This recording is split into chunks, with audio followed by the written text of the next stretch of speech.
महावीरी विकिरण बजरंगी, कुमति निवार सुमति के संगी, कंचन वरन विराज सुवेशा, कानन कुंडल कुंचित केसा, हाथ वज्र को ध्वजा विराजे, कांधे मुझे जनेऊ साजे, शंकर सोवन केसरी नंदन, तेज प्रताप महाजगवंदन।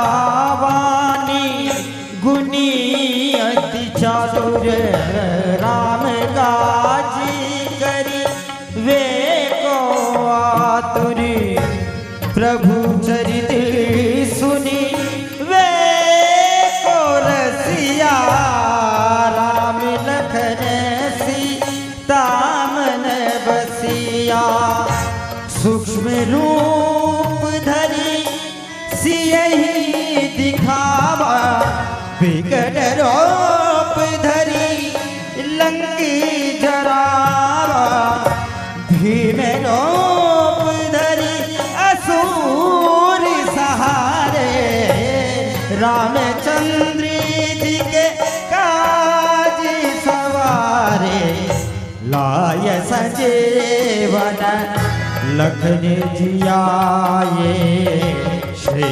रघुवीर हरसियोर लाए, रघुपति के ने बहुत बनाए, तुम मम प्रिय भरतहि सम भाई, सस बदन तुम रोजस गावे, अस कहि श्रीपति कंठ लगा, सनिकादिक ब्रह्मादि मुनीसा, नारद सारद सहित अहिंसा, जम कुबेर दिगपाल जहाँ दे, कवि कोविद कहीं सके कहाँ दे, उपकार सुरवही कीना, राम मिलाय राजपद दीना, तुमरो मंत्र विभीषण माना, लंकेश्वर भई सब जग जाना, जुग सहस्र जो जन पर भानो, लील्यो ताहि मधुर फल जानो, प्रभु मुद्रिका मेरी मुख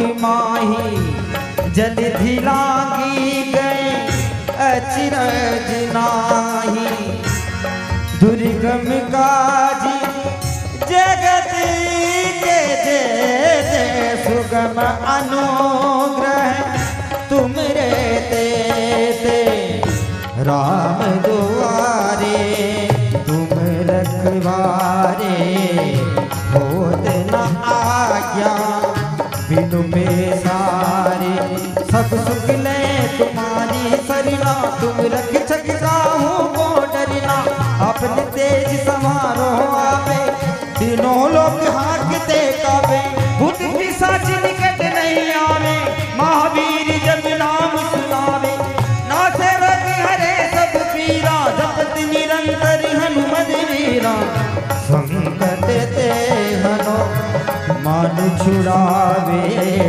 मन क्रम भजन ध्यान जो लावे,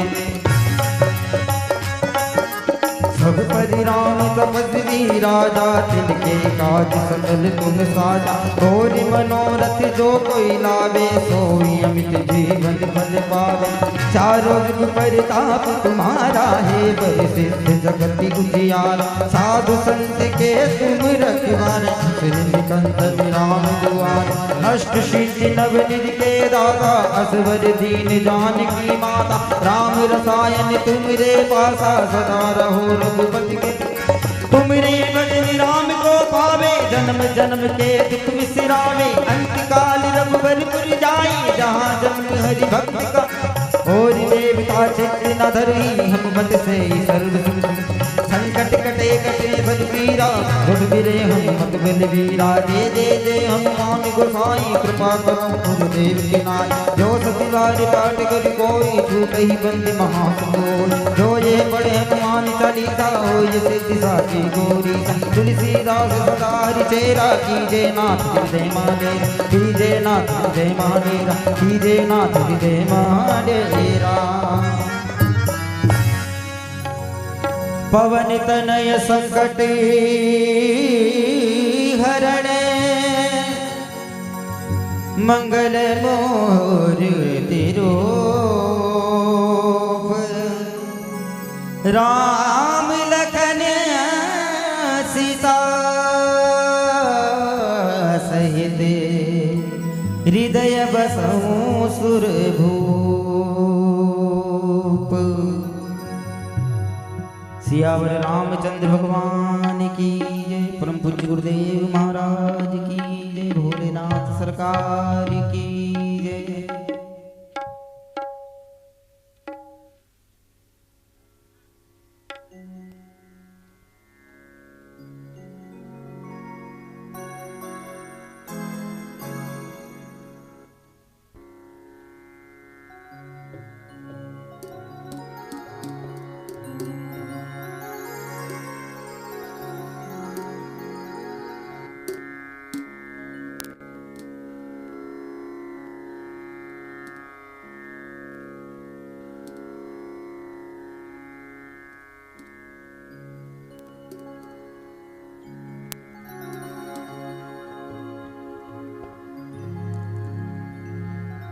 उथरा चाकरी करे पुकार।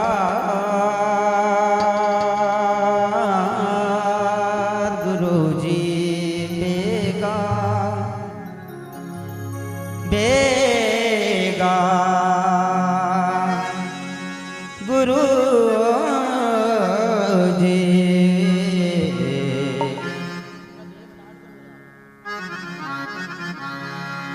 थारा चाकरी करे पुकारे।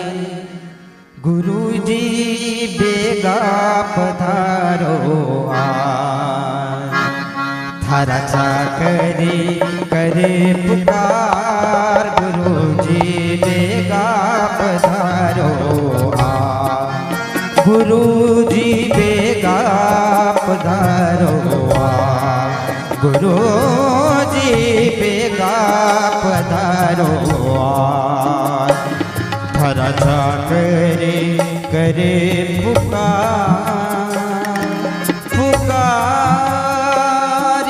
पुकार। थारा चाकरी करे पुकार, गुरुजी बेगा पधारो आज। गुरुजी बेगा पधारो आज।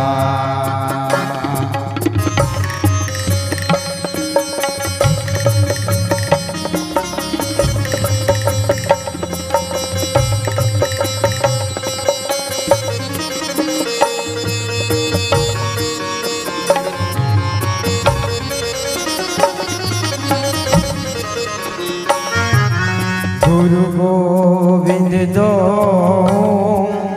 खड़े रे, काके लागूं पाए। गुरु गोविंद दो खड़े रे, काके लागूं पाए। बलिहारी गुरु आपकी जो, बलिहारी गुरु आपकी जो। हो गोविंद दियो मिलाए, गोविंद दियो मिलाए। थारा चाकरी करे पुकार, गुरुजी बेगा पधारो आज। गुरु गुरुजी बेगा पधारो बेगा पधारो गुरुजी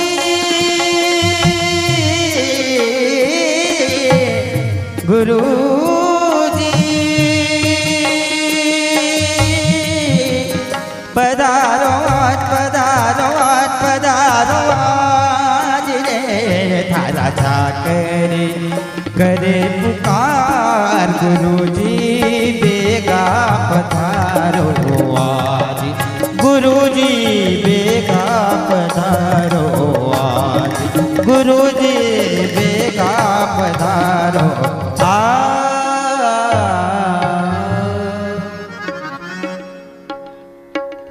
सभी अपने स्थान पर आरती के लिए खड़े हो जाएं।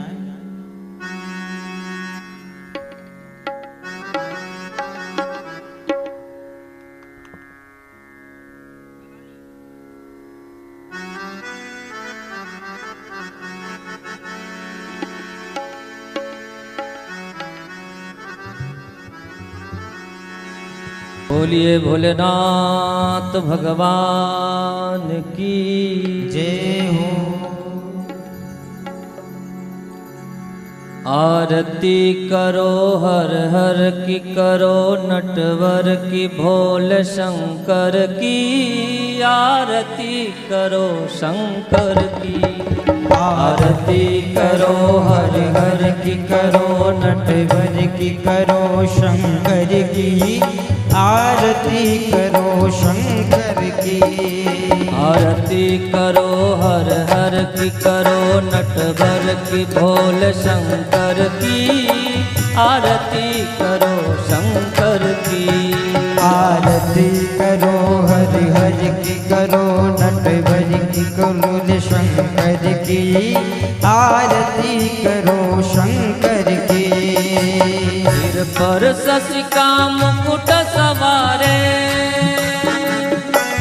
तारों की पायल झनकारे तारों की पायल झनकारे तारों की पायल झनकारे तारों की पायल झनकारे धरती अंबर डोले तांडव धरती अंबर डोले तांडवी लीला से नटवर की आरती करो शंकर की आरती करो हर हर की करो नटवर की भोले शंकर की आरती करो शंकर की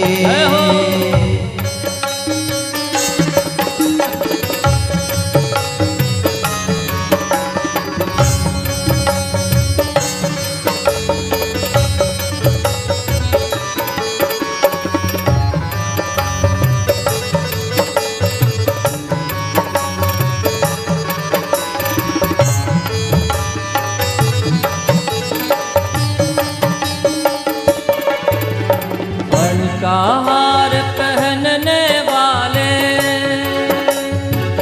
शंभु है जग के रखवाले शंभु है जग के रखवाले शंभु है जग के रखवाले ओ भोले जग के रखवाले सकल चराचर अब जग नाचे सकल चराचर अब जग नाचे उंगली पे विषधर की आरती करो शंकर की आरती करो हर हर की करो नटवर की भोले शंकर की आरती करो शंकर की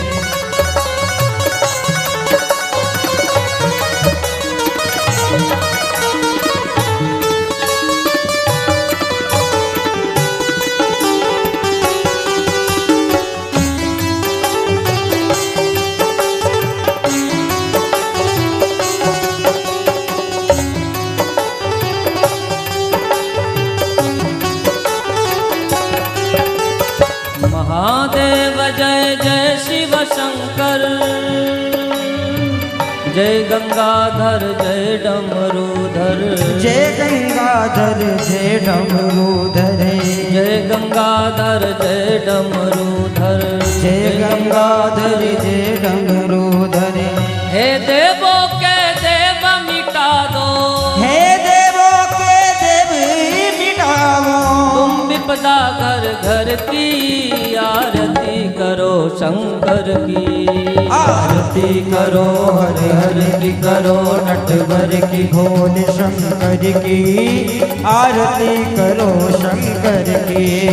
आरती करो हर हर की करो नटवर की भोले शंकर की। आरती करो शंकर की। आरती करो हर हर की करो नटवर की भोले शंकर की।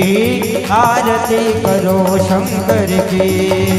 कर्पूर गौरम करुणावतारम संसार सारम भुजगेन्द्रहारम। संसारी सारम भुजगेन्द्रहारम। सदा वसंतम हृदयार वृंदे भवं भवानी सहितं नमामि। भवं भवानी सहितं नमामि। मंदार माला फुलताल काले कृपाल माला चित से कराए। कृपाल माला चित से कराया। दिगंबराय च दिगंबराय। नमः शिवाय च नमः शिवाय। नमः शिवाय च नमः शिवाय। नमः शिवाय च नमः शिवाय। नमः शिवाय च नमः शिवाय। यज्ञेन यज्ञमय जन्त देवास्तानि धर्माणि प्रथमान्यासन्नातेह नाकं महिमानः। सचन्द्रेत्र पूर्वे साध्याः सन्ति देवाः। ॐ एकदन्ताय विद्महे वक्रतुण्डाय धीमहि तन्नो दन्ती प्रचोदयात्। ॐ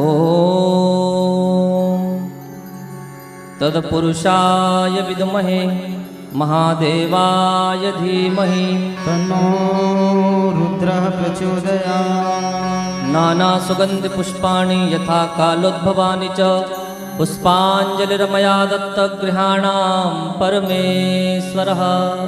चरणारविन्दे सुमन्त्रपुष्पाञ्जलिं समर्पयामि।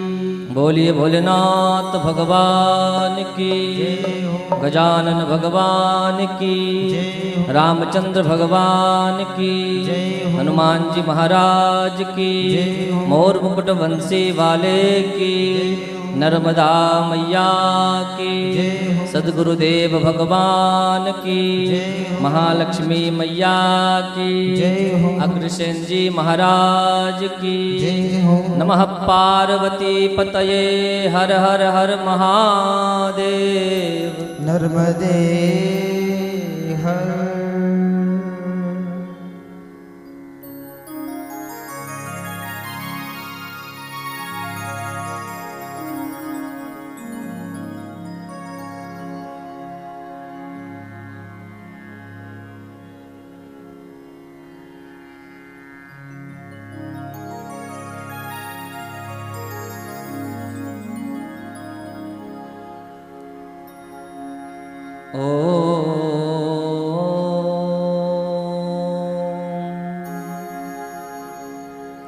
श्री गणेशाय नमः।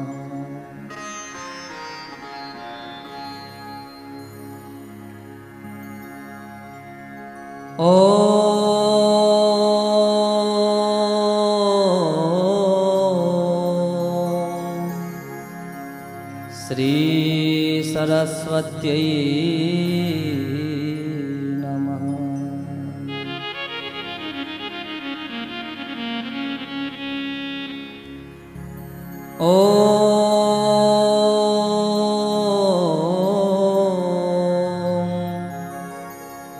श्री गौरी शंकराभ्यां नमः।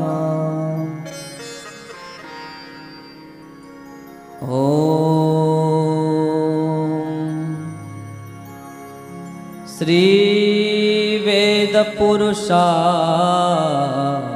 नमः।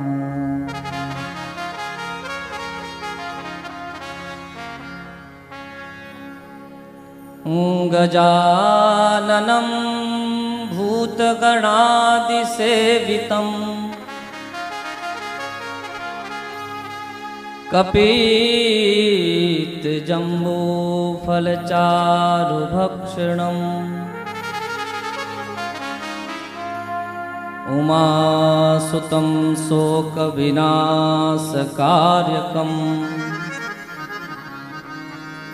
नमामि विघ्नेश्वरपादपङ्कजम्।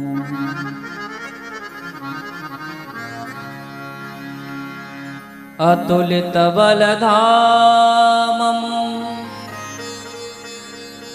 हेमशैलावधेहम्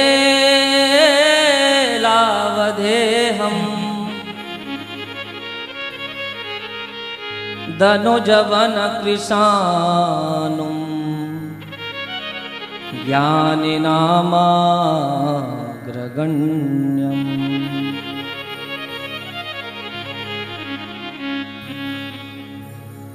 सकलगुणनिधानम्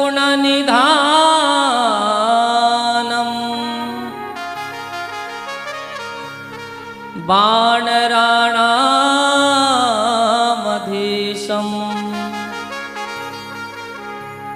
रघुपति प्रियभक्तम् वातजातं नमामि।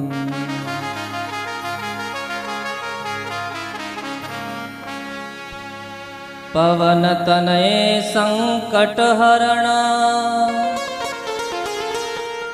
मंगलमूर्ति रूप सहित हृदय बसहु सुरभू। राम लखन सीता सहित हृदय बसहु सुरभू।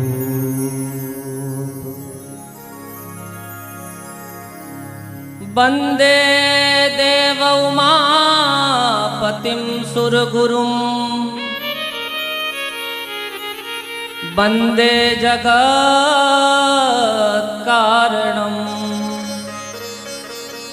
वन्दे पन्नगभूषणं मृगधरं वन्दे पशूनां पतिम्। वन्दे सूर्यशशाङ्कवह्निनयनं वन्दे मुकुन्दप्रियं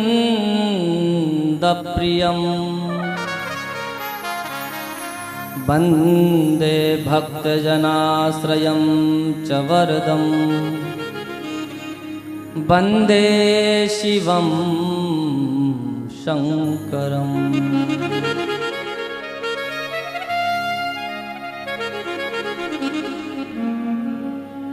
सिंह चढ़े देवी मिले गरुड़ चढ़े भगवान नंदी चढ़ शिव जी मिले तो पूर्ण हो सब काम।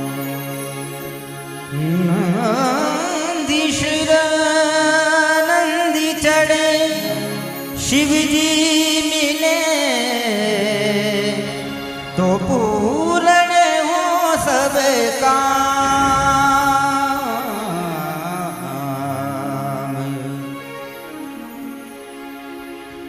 अखिल ब्रह्मांडाधिनायक परात्पर परमात्मा देवादिदेव महादेव भगवान शंकर माँ पार्वती के श्री चरणों में मेरा प्रणाम स्वीकार हो। धर्मनगरी हरदा की इस पावन पवित्र पुण्य भूमि पर विराजमान सभी देवी देवता, हनुमान जी महाराज, रामचंद्र भगवान, भूत भावन भोलेनाथ, भवानी माँ, पुण्य सलीला माँ नर्मदा एवं दृश्य अदृश्य देवी देवताओं के श्री चरणों में मेरा प्रणाम स्वीकार हो। योगी यति सती संत आत्मा विमल आत्मा सभी महापुरुषों के, सतियों के, संतों के, ब्राह्मणों के श्री चरणों में मेरा प्रणाम स्वीकार हो।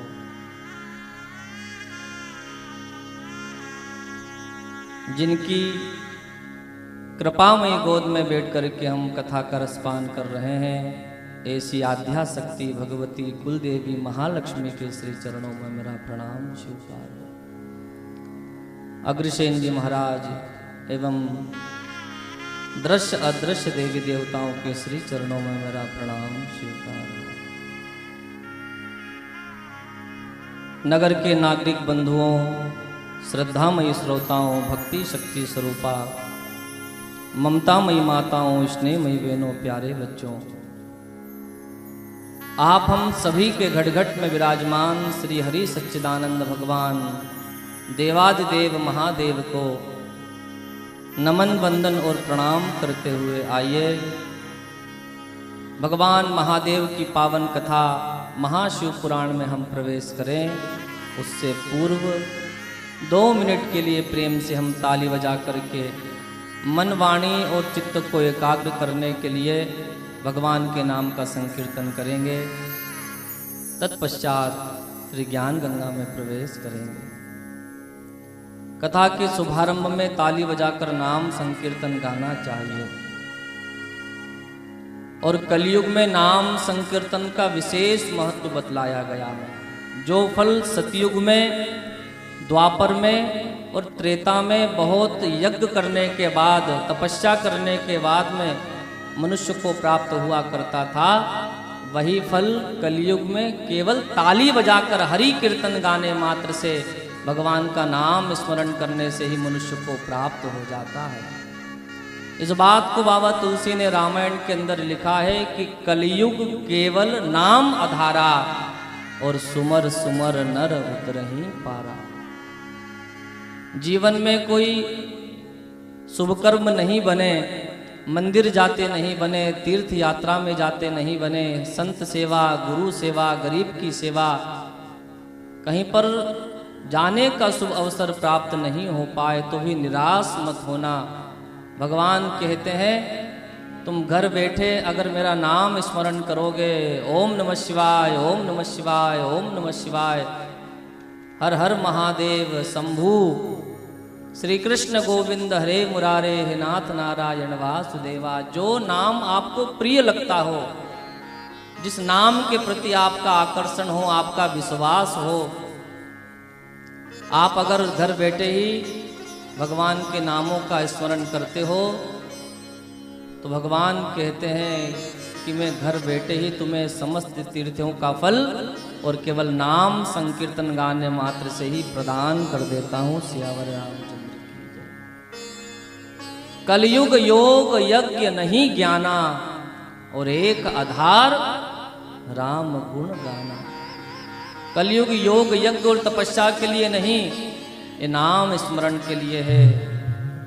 भगवान का कीर्तन करो, भगवान का पूजन करो और भगवान की कथा का मनन करो, इसलिए ये कलयुग है। तो आइए 2 मिनट के लिए ताली बजा करके भगवान के नाम का स्मरण करते हैं, जो समस्त फलों को प्रदान करने वाला बतलाया गया है। और जहाँ नाम संकीर्तन होता है वहाँ पर भगवान महादेव का निवास जरूर होता है साहब। कलयुग में भगवान कहाँ रहते हैं? जहाँ भगवान का नाम स्मरण होता है।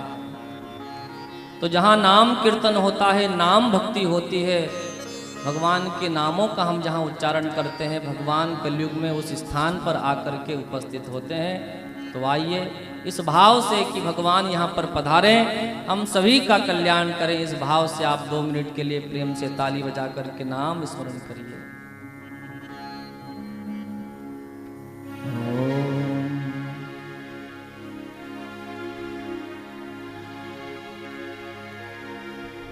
शिव राजा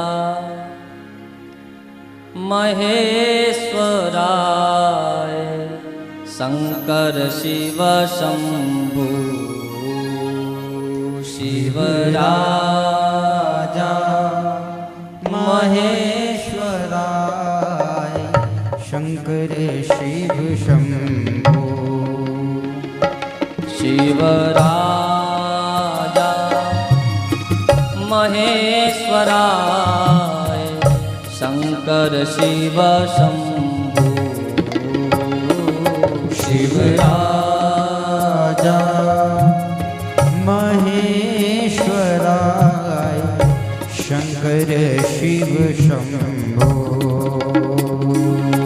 शंभो शंभो शंभो शंभो शंभो शंभो शंभो शंभो शंभो शंभो शंभो शंभो शंभो शंभो शंभो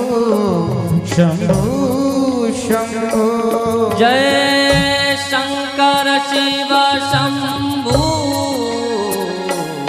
शिव राजा शिव राजा महेश्वराय शंकर शिव शंभो शंभो शंभो शिव राजा महेश्वराय शंकर शिव ताली बजाकर गाइए हर हर महादेव।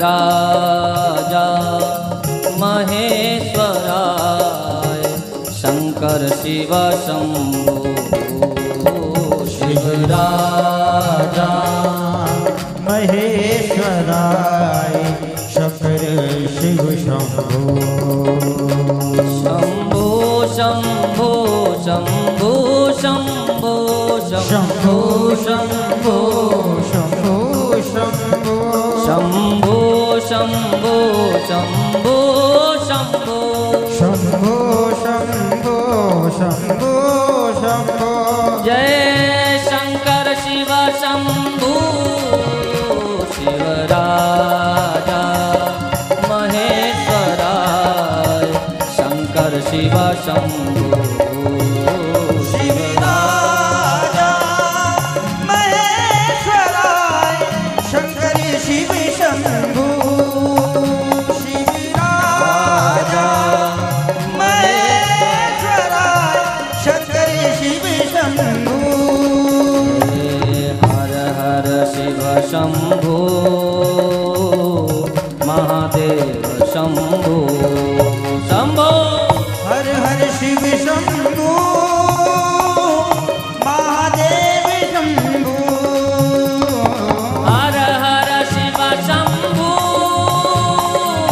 महादेव शंभो हर हर शिव शंभो हर हर शिव शंभो महादेव शंभो हर हर शिव शंभो महादेव शंभो हर हर शिव शंभो महादेव शंभो हर हर शिव शंभो महादेव शंभो भोले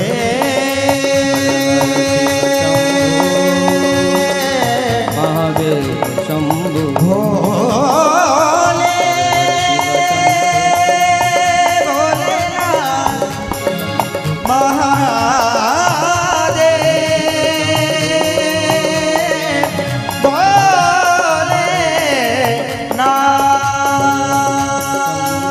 भोलेनाथ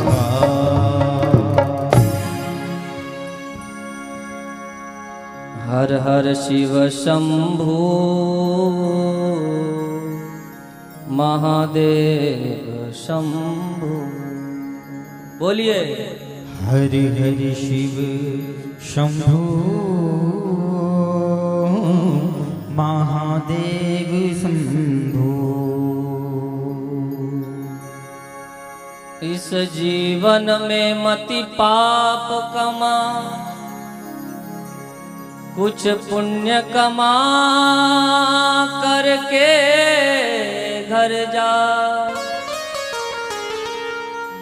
मन चंचल है विषयांचल में, न लपेट अरे कुछ तो कर जा। यह मानव देह मिली ना मिली, एक पुण्य यही जग में कर जा।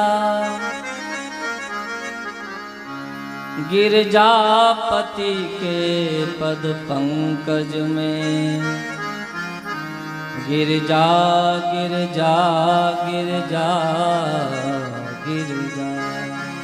गिरजापति के पद पंकज में,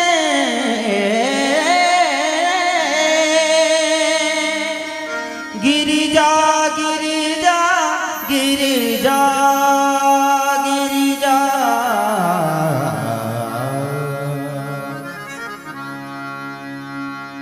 बोलिए भोलेनाथ भगवान की जय हो। हर हर महादेव।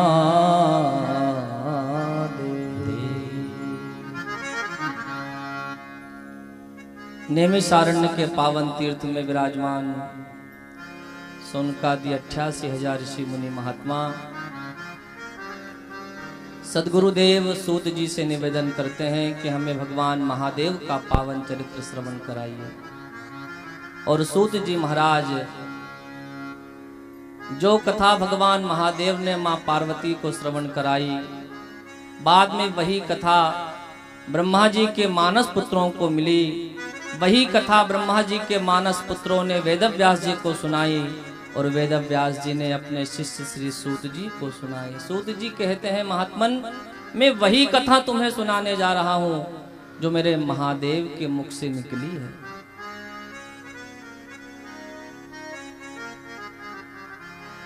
भगवान महादेव के मुख से जो कथा रूपी गंगा का प्रादुर्भाव हुआ है, मैं वही कथा तुम्हें सुनाने के लिए जा रहा हूं।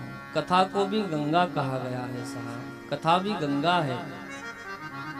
एक है भागीरथी गंगा जो भगवान महादेव के जटा से प्रकट होती है, और एक है कथा रूपी गंगा। और दोनों में बड़ा ही अंतर है, भेद है। भगीरथी गंगा में जो जाकर के स्नान करता है, केवल भगवती उसे ही पुण्य का भागीदार बनाती है, केवल उसे ही पुण्य की प्राप्ति होती है। पर ये कथा रूपी गंगा में अगर वंश में एक व्यक्ति भी अगर निष्ठा से इसे श्रवण कर लेता है तो महाशिव पुराण की कथा कहती है कि भगवान महादेव उसकी 7 पीढ़ियों का उद्धार कर देते हैं साहब। भगीरथी गंगा में जो जाकर के स्नान करता है, केवल वही पुण्य का भागीदार बनता है। पिता जाएगा तो अपने पुत्र को वो पुण्य का भागीदार नहीं बना सकता है। सास जाए और सोचे कि मेरी बहू भी ये लाभ उठा ले तो संभव नहीं है। जो जाएगा, जो डुबकी लगाएगा, जो स्नान करेगा, केवल वही पुण्य का भागीदार होगा। पर धन्य है ये महादेव के मुख से निकली हुई कथा रूपी गंगा। अगर एक भी व्यक्ति परिवार के अंदर निष्ठा से इस कथा का रसपान करता है, उसका मनन करता है, महादेव का चिंतन करता है, तो महादेव कहते हैं उसकी 7 पीढ़ियों का उद्धार कर देता है। तो कथा रूपी गंगा जो भगवान महादेव के मुख से निकली है, ये अति श्रेष्ठ मानी गई। इसलिए कथा का ज्यादा महत्व है। कलयुग में कथा का महत्व इसलिए ज्यादा बतलाया गया है साहब। कथा में आकर के बैठ जाओ, भगवान का भजन सुनो, नाम स्मरण करो, भगवान में अपना ध्यान लगाओ। केवल बैठने मात्र से ही परमात्मा आपका उद्धार कर देंगे। केवल बैठने मात्र से ही परमात्मा से आपका संबंध बन जाएगा। किसी व्यक्ति की अगर मृत्यु हो जाती है तो हम बैठने जाते हैं ना, परंपरा है। कोई अगर मृत्यु को प्राप्त होता है तो हम उसके घर में बैठने के लिए जाते हैं। बैठने से क्या लाभ होता है उस व्यक्ति को? क्या हमारे जाकर के बैठने से वो व्यक्ति वापस आ जाता है? क्या उस घर के ऊपर जो दुख का पहाड़ टूटा है, क्या वो दुख की थोड़ी कमी हो जाती है? सांत्वना देने से मेरे भाई बहन दुख की कमी नहीं होती है साहब। जिसको कांटा लगता है उसी को दर्द होता है, और दर्द कैसा है ये पराया व्यक्ति नहीं, जिसे कांटा लगा है उस स्वयं को ही उस चीज का एहसास और उसे महत्व पता होता है। पराये व्यक्ति, बाहर से जाने वाले चाहे कितनी ही सांत्वना दे दें, उसकी हृदय की वेदना को कोई खत्म नहीं कर सकता है। जिसका पति चला जाए, जिसकी पत्नी चली जाए, जिसका बेटा चला जाए, जिसका भाई चला जाए, शब्दों से उसकी पूर्ति नहीं हो सकती है साहब। पर हम फिर भी बैठने जाते हैं, ये परंपरा है। बैठने से लाभ क्या होता है? ना गया हुआ व्यक्ति वापस लौटता है, ना सामने वाले को सांत्वना होती है। केवल हमारे मन में एक भाव होता है कि जो गया है उससे हमारा संबंध था। व्यक्ति वही बैठने के लिए जाता है जिससे उसका संबंध होता है। गए हुए व्यक्ति का कोई रिश्ता होगा, कोई पहचान होगी, मित्र होगा, पड़ोसी होगा, जाना पहचाना होगा, इसलिए जो है व्यक्ति उस संबंध के कारण बैठने के लिए जाता है। उसी प्रकार भगवान महादेव कहते हैं, मेरी महाशिव पुराण में जो आकर के विराजमान होता है, बैठता है, और बैठने मात्र से उससे मेरा संबंध जुड़ जाता है, और फिर उसके संबंध को मैं निभाता हूं।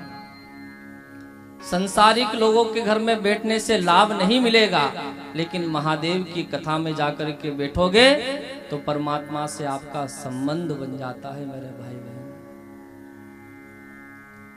इसलिए कलयुग में कथा का ज्यादा महत्व है, और संबंध जो है ना भगवान का बहुत काम आता है। जब संकट में रहेंगे, जब परेशानी आएगी, जब विपत्ति आएगी, जब दुख आएगा, जब समय विपरीत होगा, तो उस समय मेरे भाई बहन कोई साथ नहीं देगा। अगर साथ देगा तो वो केवल परमपिता परमात्मा ही हमारा साथ निभा सकता है। आपने आज तक कभी कोई ऐसा मंदिर नहीं देखा होगा जिसके अंदर अस्पताल हो। किसी भी मंदिर के अंदर आपने अस्पताल नहीं देखा होगा, लेकिन ऐसा कोई अस्पताल नहीं देखा होगा जहां कोई मंदिर बना हुआ नहीं हो। सियावर रामचंद्र। क्योंकि जहां पर डॉक्टर भी हाथ ऊंचे कर देता है, जहां सब लोग मना कर देते हैं, वहां पर साथ निभाने वाला केवल वो परमपिता परमात्मा होता है, जो अदृश्य रूप से आपकी शक्ति, आपकी रक्षा करता है। वो शक्ति बनकर के आपके साथ खड़ा हुआ होता है। और संबंध होगा ना तो वो आपका वहां पर भी सांप निभाने के लिए आ जाएगा। जिससे संबंध होता है वो व्यक्ति जो है सांप निभाता है साहब। डॉक्टर से अगर संबंध होता है, अगर व्यक्ति डॉक्टर से अच्छी पहचान होती है व्यक्ति की, तो उसको वैसे ही बहुत गर्मी होती है। अस्पताल के पास में अगर किसी व्यक्ति का घर होता है तो उसको डॉक्टर की गर्मी होती है, उसकी पहचान की गर्मी होती है कि आधी रात को भी अगर फोन लगाऊंगा तो डॉक्टर साहब को आना पड़ेगा। क्यों? क्योंकि दिन रात उठना बैठना है, रात दिन हम साथ में रहते हैं, मेरे मित्र हैं, मेरे पड़ोसी हैं, मेरे पास रहते हैं, आना पड़ेगा। डॉक्टर से अगर हमारा संबंध होता है, आप विचार करना संबंध का कितना महत्व है। डॉक्टर से अगर संबंध होता है तो आदमी को डॉक्टर की गर्मी होती है कि आधी रात को आवाज लगाऊंगा तो आना पड़ेगा। अगर किसी व्यक्ति की पहचान किसी पुलिस वाले से हो, किसी टीआई से हो, बड़े अधिकारी से हो, तो आदमी को उसकी गर्मी होती है। अगर व्यक्ति का घर अगर किसी थाने के पास में हो तो व्यक्ति को थानेदार की गर्मी होती है कि गेट अगर नहीं भी लगाऊं तो चिंता नहीं है, थाना पास में ही है। रात को 12 बजे सीटी मारूंगा तो थानेदार साहब को मेरे पास में दौड़ करके आना पड़ेगा साहब। अगर किसी अधिकारी से हमारी पहचान होती है, संबंध होता है, तो तो उसकी हमें गर्मी होती है साहब है। अगर हमारा घर किसी बस स्टैंड के पास में, रेलवे स्टेशन के पास में हो तो हमें उसकी गर्मी हो जाती है कि आधी रात को भी अगर मैं कहीं जाऊं तो चिंता की बात नहीं है, रेलवे स्टेशन पास ही है, बस स्टैंड बिल्कुल पांव रखो बाहर और बस अपने घर के सामने से ही जाती है। आधी रात को भी आऊं तो चिंता नहीं है। हमारा संबंध अगर किसी महत्वपूर्ण वस्तु से होता है तो हमें उसकी गर्मी होती है साहब, हमें चिंता नहीं रहती है। डॉक्टर से पहचान हो, संबंध हो तो डॉक्टर की गर्मी, पुलिस वाले की से अगर पहचान हो तो उससे संबंध हो तो उसकी गर्मी। अगर हम परमात्मा से हमारा संबंध बना करके रखेंगे तो मेरे भाई बहन उसकी भी आपको अंत समय में गर्मी बनी रहेगी कि मैंने जीवन पर्यंत कथाओं में जाकर के बैठ कर के महादेव की पावन कथा का रसपान किया है, मैंने हरि चर्चा सुनी है, मैंने तीर्थ में जाकर के स्नान किया है, मैंने चारों धामों में जाकर के दर्शन करे हैं, मैंने तीर्थ यात्राएं की है, मैंने शुभ कर्म किया है, मैंने गरीब की सेवा करी है, मैंने संत सेवा, मैंने परिक्रमा वासियों की सेवा, मैंने समर्पण अपने जीवन को, मैंने सेवा में अपने जीवन को समर्पित करके रखा है। अंत समय में आपको भय नहीं होगा, आपको गर्मी रहेगी कि मैंने इतने शुभ कर्म किए हैं, परमात्मा से मेरा संबंध है, मैंने कथा सुनी है और परमात्मा को स्वयं को मुझे लेने के लिए आना पड़ेगा। ये अंत समय में आपको गर्मी बनी रहेगी। सियावर रामचंद्र। पर संबंध जोड़ने के लिए कथा में बैठना पड़ेगा, इसलिए महापुरुष कहते हैं कथा में आकर के बैठो, भगवान की पावन कथा का रसपान करो। भगवान महादेव की जो महाशिव पुराण है ये ब्रह्मानंद को प्रदान करने वाली है। कथा से मजा नहीं मिलता है, सुख नहीं मिलता है, आनंद नहीं मिलता है, परमानंद नहीं मिलता है, ये ब्रह्मानंद को प्रदान करने वाली होती है। ब्रह्मानंद का अर्थ है ये जीव को ब्रह्म से जोड़ने वाली कथा है, ये जीव का संबंध और ब्रह्म से जोड़ देती है साहब। कथा में मजा नहीं है, कथा में सुख नहीं है। मजा अगर लेना है तो सिनेमा घर में जाओ, कहीं घूमने के लिए जाओ, वहां मजा मिलेगा। अगर सुख चाहिए तो डल्लब की गादी के ऊपर सो, अच्छा सुंदर व्यंजन भोजन करो, अच्छे चलचित्र देखो, वहां पर आपको सुख की प्राप्ति होगी, ब्रह्मानंद की नहीं। ब्रह्मानंद की अगर प्राप्ति करना है, आनंद की अनुभूति करना है, परमानंद का अनुभव करना है तो फिर हमें कथा सत्संग में जाकर के बैठना पड़ेगा, क्योंकि कथा ब्रह्मानंद को प्रदान करने वाली बतलाई गई है, जो हमारे जीव को हमें हमारे मन को ब्रह्म से जोड़ देती है, आत्मा को परमात्मा से मिला देती है और ब्रह्म का हमें अनुभव होने लगता है। इसलिए कथा ब्रह्मानंद को प्रदान करने वाली बतलाई गई है। और कलयुग में शिव पुराण का विशेष महत्व है। अनेक अन्य पुराणे आप कितनी ही श्रवण कर लो, लाभ मिलता ही है, पर कलयुग में अगर व्यक्ति निष्ठा से, नियम से एकाग्र होकर के ध्यानस्थ अवस्था में ओम नमः शिवाय मंत्र का जप करते हुए नियम से जमीन पर शयन करे, लहसुन प्याज का त्याग करते हुए पार्थेश्वर पूजन करे, भस्म धारण करे, रुद्राक्ष धारण करे और भगवान महादेव का पावन चरित्र एकाग्र होकर के अगर श्रवण करता है तो भगवान महादेव उसे 7 दिन में ही और सब कुछ प्रदान कर देते हैं। जो जिस भाव से इस कथा का रसपान करता है भगवान महादेव उसकी वही कामना को पूर्ण कर देते हैं। पर ध्यान हमारा एकाग्र होना चाहिए, जो कथा हमने सुनी है उसका मनन होना चाहिए, उसका चिंतन होना चाहिए। केवल इस कान से सुनना है और इस कान से निकालना नहीं है।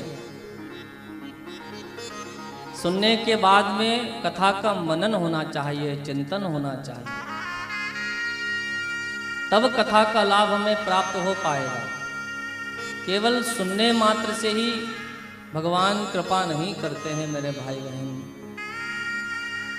हमने बहुत कथाएं सुनी हैं, कथा सुनने के बाद में अगर लाभ नहीं हुआ है, बहुत पूजन किया है, पूजन करने के बाद अगर कोई लाभ नहीं मिला है,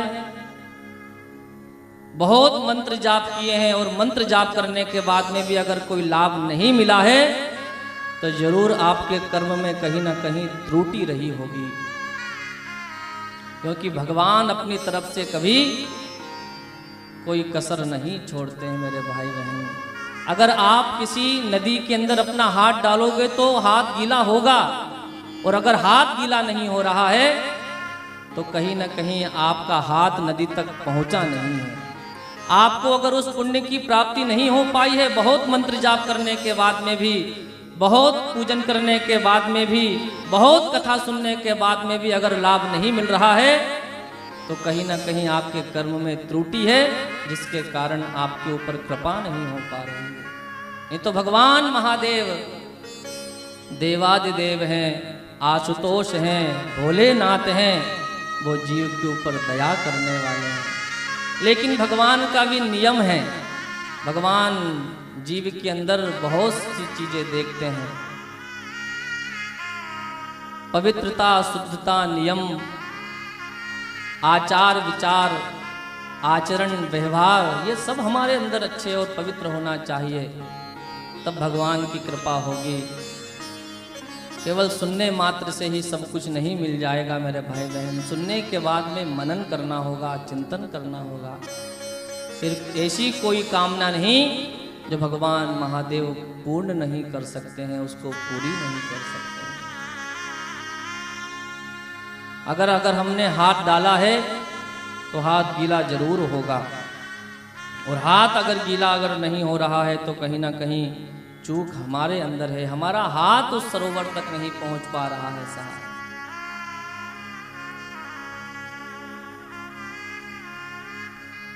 तो कथा सुनने के बाद में कथा का चिंतन होना चाहिए, मनन होना चाहिए, उस कथा के प्रति विश्वास होना चाहिए, भरोसा होना चाहिए, तब भगवान महादेव हमारे ऊपर कृपा करते हैं।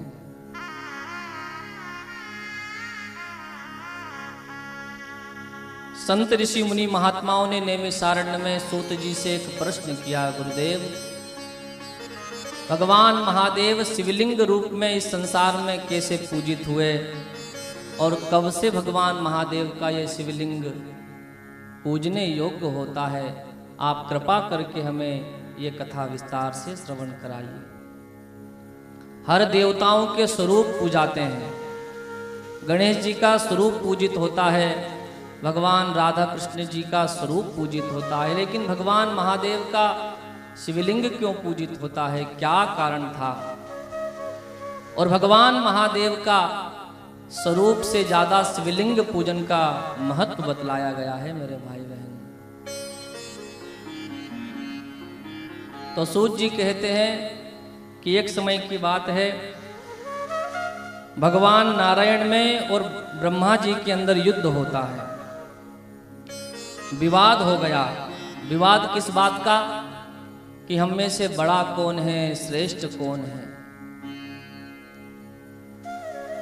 चाहे परिवार में लड़ाई हो, चाहे समाज में लड़ाई हो, चाहे धर्म को लेकर के लड़ाई हो या पंथ को लेकर के लड़ाई हो, जहां व्यक्ति ही कहना सीख जाता है वहां पर लड़ाई शुरू हो जाती है। मैं ही ठीक हूं, ये शब्द अच्छा नहीं होता है मेरे भाई बहन। सास बहू में अगर लड़ाई है तो ही की ही लड़ाई रहती है कि मैं ही ठीक हूं, मैं जो बोल रही हूं वही करो, मैं ही श्रेष्ठ हूं। और जहां भी आ जाता है वहां पर लड़ाई खत्म हो जाती है, चाहे धर्म की हो, परिवार की हो, समाज की हो, या किसी मजहब या किसी पंथ की हो। मैं भी ठीक हूं, तुम भी ठीक हो। लड़ाई कहां से शुरू होती है? जहाँ ही आ जाता है कि मैं ही ठीक हूँ, और जहाँ भी आ जाता है वहाँ पर लड़ाई खत्म हो जाती है। इसलिए भी शब्द का ज़्यादा इस्तेमाल करिए। अपने को हमेशा श्रेष्ठ मत समझिए। भगवान ने अगर कोई योग्यता दी है, परमात्मा ने कोई अच्छी समझ दी है, ज्ञान दिया है, तो उसे अच्छे काम में लगाइए, उसे अच्छे काम में लगाइए, उसका गलत उपयोग मत करिए मेरे भाई बहन। ब्रह्मा जी में भगवान नारायण में युद्ध हुआ, विवाद होता है कि मैं श्रेष्ठ हूँ। ब्रह्मा कहते हैं मैंने सृष्टि का निर्माण किया है इसलिए मैं श्रेष्ठ हूँ। भगवान विष्णु कहते हैं मैं पालन करता हूँ इसलिए मैं श्रेष्ठ हूँ। ए ब्रह्मा, तुम्हारा तो जन्म मेरी नाभि से हुआ है, तुम तो मेरे पुत्र हो, तुम कहाँ से श्रेष्ठ हो सकते हो, कहाँ से बड़े हो सकते हो। जब परस्पर विवाद होने लगा, लड़ाई होने लगी, आपस में युद्ध होने लगा, तब भगवान महादेव विचार करते हैं कि देवता ही अगर ऐसे लड़ाई करेंगे तो फिर समाज को कैसे संदेश मिल पाएगा। क्यों ना हो जाकर के मुझे और ये लड़ाई खत्म करनी चाहिए। स्वयं भगवान महादेव एक अग्नि स्तंभ के रूप में भगवान नारायण ब्रह्मा जी के बीच में आकर के उपस्थित होते हैं। अग्नि स्तंभ के रूप में भगवान महादेव वहां पर उपस्थित हुए। अब ब्रह्मा जी को ना नारायण दिखते हैं, ना नारायण को ब्रह्मा जी दिखाई दे रहे हैं। ब्रह्मा जी ने कहा, ए नारायण, तुम मुझसे डर करके छुप गए हो। भगवान नारायण कहते हैं, ब्रह्मा, तुम मुझसे डर करके छुप रहे हो, तुम दिखते नहीं हो, कहाँ हो। ब्रह्मा जी ने कहा, ना मैं तुम्हें दिखाई दे रहा हूं, ना तुम मुझे दिखाई दे रहे हो। ये हमारे दोई के बीच में ये मूसल चंद कहां से प्रकट हो गया है, ये कौन है। इतने में ही आकाश वाणी होती है, अपने युद्ध को विराम करो, लड़ाई मत करो, और जो इस अग्नि स्तंभ का छोर का पता लगा करके आ जाएगा, संसार में वही सबसे श्रेष्ठ कहलाएगा। और भगवान महादेव दोनों देवताओं को उपदेश और ज्ञान देने के लिए आकाशवाणी करते हैं। जैसे ही आकाशवाणी को सुना तो ब्रह्मा जी हंस पर बैठकर की और आकाश की यात्रा पर निकल जाते हैं उस शिवलिंग के छोर का पता लगाने के लिए, और भगवान नारायण पाताल की ओर चले जाते हैं। साहब, ब्रह्मा जी आकाश में उड़ते हुए जा रहे हैं। बहुत समय हो गया, सूत जी छोर का पता नहीं लग पाया है, तुम मेरे साथ नीचे चलो। लेकिन ब्रह्मा जी मन में विचार करने लगे, कहीं नारायण को अगर छोर का पता लग गया तो नारायण सर्वश्रेष्ठ हो जाएंगे। क्यों ना हो, केतकी से कहा, ए केतकी, तेरा निर्माण मैंने किया है, इस सृष्टि के अंदर जो भी बनाया है सब ब्रह्मा जी के हाथ का ही बनाया हुआ है। मेरे भाई बहन, जितने भी झरने, तालाब, सरोवर, सरिताएं, नदियां, वनस्पतियां, पशु पक्षी, जीव जंतु, आप जो भी देखते हैं सब ब्रह्मा जी के द्वारा ही निर्मित है। मेरे भाई बहन, संसार का निर्माण, सृष्टि का निर्माण ब्रह्मा जी के द्वारा हुआ है। मनुष्य भी बनाए हैं ना, तो मनुष्य का भी निर्माण जो है वो ब्रह्मा जी के द्वारा ही होता है। साहब, पर धन्य है ब्रह्मा जी, ब्रह्मा जी की कलाकारी भी देखना आप कितनी श्रेष्ठ है। साहब, ब्रह्मा जी ने पत्ते बनाए हैं तो एक पत्ते से दूसरे पत्ते को नहीं मिलने दिया है, एक फल के स्वाद से दूसरे फल के स्वाद को नहीं मिलने दिया। और क्या डिजाइनदार पत्ते होते हैं। एक पत्ता वृक्ष का जिस डिजाइन का होता है, उस वृक्ष के पूरे पत्ते उसी डिजाइन के हो जाते हैं। साहब, क्या कोई कलाकार अपनी कलाकारी दिखाएगा जो हमारे ब्रह्मा जी ने दिखाई है। साहब, पूरी पृथ्वी को हरी हरी धूप से सजा दिया, आकाश में सूर्य चंद्रमा को स्थापित कर दिया। मनुष्य बनाए तो लाख करोड़, पर धन्य है रे ब्रह्मा जी, कभी एक जैसे चेहरे के दो चार आदमी नहीं बनाए। देखना आप, पूरी पृथ्वी के अंदर घूम करके, पूरे ब्रह्मांड में घूम करके देख लेना, एक जैसा चेहरे के कोई दूसरा व्यक्ति आपको नहीं मिलेगा। कुछ ना कुछ तो ऊपर नीचे वो कर ही देते हैं साहब। एक घड़ी में, एक समय में बच्चों का जन्म होता है पर उनका भी चेहरा मिलता नहीं है। ये ब्रह्मा जी की कितनी बड़ी दया है, बहुत बड़ी कृपा करी है ब्रह्मा जी ने। अगर ब्रह्मा जी एक जैसे चेहरे के 2-4 आदमी अगर एक मोहल्ले में बना देते तो ना जाने घर में कितनी लड़ाइयाँ हो जाती। सियावर रामचंद्र, ये तो उनकी बहुत बड़ी कृपा है कि उन्होंने जो है एक जैसे चेहरे नहीं बनाए। पत्ते पत्ते की कतरन न्यारी और हाथ कतरनी कहीं नहीं, और चेहरे लाख करोड़ बनाए पर एक जैसा कोई नहीं रे दाता, एक जैसा कोई नहीं। ब्रह्मा जी ने केतकी से कहा, ए केतकी, तेरा निर्माण मैंने किया है और मैं जैसा कहता हूं तुझे मानना पड़ेगा, तुझे मेरे साथ गवाही देना पड़ेगा। केतकी ने कहा, आप चिंता मत करो, नारायण को भी अग्नि स्तंभ के छोर का पता लगने वाला नहीं है, क्योंकि मैं बहुत ऊंचाई से आ रहा हूं। जब मुझे नहीं मिला तो कैसे किसी को पता लग सकता है। लेकिन ब्रह्मा जी को छटपटाहट होने लगी, कहीं ऐसा नहीं हो कि नारायण संसार में श्रेष्ठ हो जाए। केतकी से कहा, जैसा कहता हूं तुझे मानना पड़ेगा, तुझे मेरे साथ में। और सब संत ऋषि और ज्ञानी, सब संत ऋषि और ज्ञानी, ना जाने किस पर खुश होकर तू क्या से क्या कर डाले। शिव शंकर डमरू वाले, शिव शंकर भोले भाले। हे धन्य तेरी माया जग में, ओ दुनिया के रखवाले, शिव शंकर डमरू वाले।